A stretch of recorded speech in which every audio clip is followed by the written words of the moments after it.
जय भीम, नमो बुद्धाय साथियों।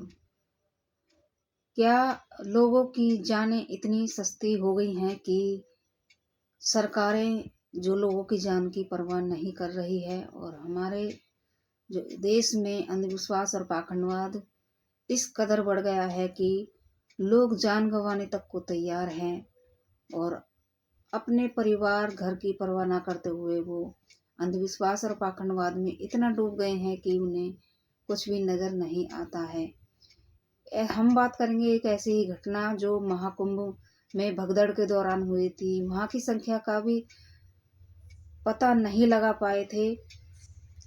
आंकड़े भी सरकार द्वारा छुपाए गए थे कि कितने लोगों की वहां जान चली गई थी। और इस तरह की ही भगदड़ अब दिल्ली में भी देखने को मिली और काफी लोगों ने वहां अपनी जान गंवाई। दिल्ली के रेलवे स्टेशन पर प्रयागराज जाने वाली ट्रेन, जहां पर लोग भारी संख्या में इंतजार कर रहे थे एक ट्रेन आने का, हजारों की संख्या में लोग वहां पर मौजूद थे। लेकिन दूसरी तरफ भी और भीड़ जो आ रही थी वो भी प्रयागराज जाने वाली ट्रेन का इंतजार कर रही थी। और प्लेटफॉर्म नंबर 16 पर एकदम दिल्ली रेलवे स्टेशन पर अचानक अनाउंसमेंट हो जाती है कि स्पेशल ट्रेन महाकुंभ के लिए आ रही है। यह सुनते ही पब्लिक एकदम जो है जनता भागती है और उस ट्रेन के लिए प्लेटफॉर्म नंबर 16 पे भागती है। और इतनी भीड़ होती है कि उसी तरह जिस तरह महाकुंभ में हुआ था लोगों के साथ, अचानक भीड़ प्लेटफॉर्म नंबर 16 पर चली जाती है और इतनी भीड़ वहां हो जाती है सांस लेने तक की जगह नहीं होती है और पब्लिक भागती है तो भगदड़ में लोग दब जाते हैं और काफी लोगों की जान चली जाती है।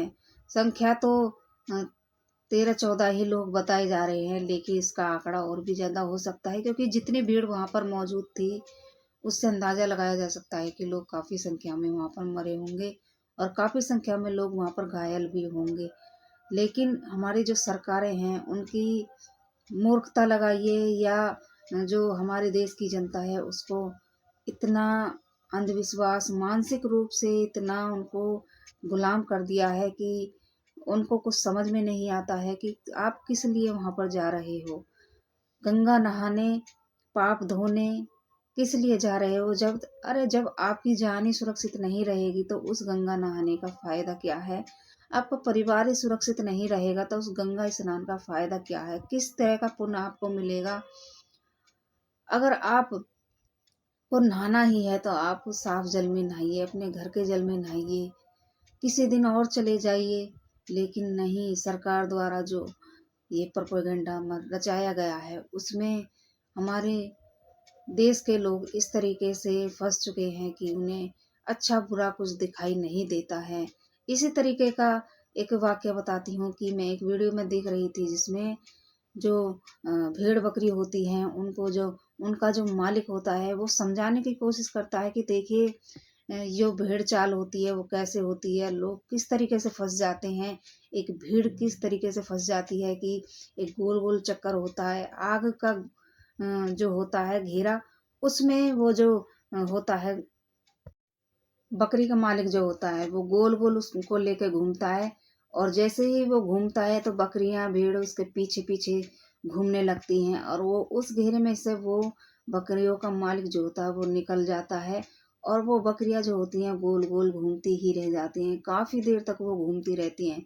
तो यही हाल हमारे इस देश की जनता का हो गया है क्योंकि जो एक व्यक्ति घोषणा कर देता है या कुछ भी कर देता है उसके पीछे पूरी जनता भागने लगती है या उसका नुकसान हो रहा है फायदा हो रहा है उससे उसको कुछ अंदाजा ही नहीं हो रहा है। अब कितने जो महाकुंभ में गए थे लोग कितने बेघर हो गए, किसी का पिता गया, किसी का भाई गया, किसी की माँ, किसी की बहन, इस तरीके से अपने परिवारों को खो दिया। लेकिन इन खबरों को सुनकर भी देश की जनता जागरूक नहीं हो रही है और दिल्ली पर भी ऐसा हादसा हो गया है जो कि बहुत दुखद है और चंद्रशेखर आजाद ने भी इसको ट्वीट करके कहा है। तो चलिए हम आपको दिखाते हैं क्या ट्वीट किया है उन्होंने। नई दिल्ली रेलवे स्टेशन पर हुई भगदड़ में जान गंवाने वालों के लिए मन व्यथित है। मैं व्यथित मन से शोक संतप्त परिवारों के प्रति अपनी संवेदनाएं प्रकट करता हूँ। अब सरकार से सवाल कर रहा हूँ, आखिर सरकार की बदइंतजामी के कारण कब तक भारतीय आम नागरिक अपनी जान गंवाएंगे? कोई तो इसका जिम्मेदार होगा। चंद्रशेखर आज़ाद ने भी इस हादसे की कड़ी निंदा की है और जो मृतक हैं उनके लिए दुख जताया है। मेरी समझ में नहीं आता है कि हमारी जो माता बहनें हैं वो किस तरीके से अंधविश्वास में बढ़ रही हैं आगे, और अपने परिवार को भी उन्होंने अंधभक्त बनाया हुआ है और जान की परवाह नहीं है, अपने बच्चों की परवाह नहीं है। तो क्या किया जाए? लोगों को समझा समझा कर हम तो थक गए हैं कि आपके भगवान आपके अंदर ही है और भगवान का मतलब क्या है उसको आप जानिए, असली मतलब क्या है। अरे आप मानवता बनाए रखिए, गरीब लोगों की मदद करिए, असहाय लोगों की मदद करिए, वही आपके लिए पुण्य बन जाता है। तो पाप धोने की आपको ज़रूरत नहीं पड़ेगी। अगर आप असहाय लोगों की मदद कर देंगे या किसी को खाना खिला देंगे गरीब को, या किसी को अपने घर परिवार में आप खुद सुख शांति बनाए रखेंगे, तो आपका तो भला अपने आप हो जाएगा। पाप धोने की आपको ज़रूरत ही नहीं पड़ेगी। पर नहीं, हमारे देश के लोग तो मानने को तैयार नहीं हैं, अंधविश्वास में फंसे पड़े हैं। पर क्या करें? कमेंट बॉक्स में आप अपनी राय ज़रूर दीजिएगा।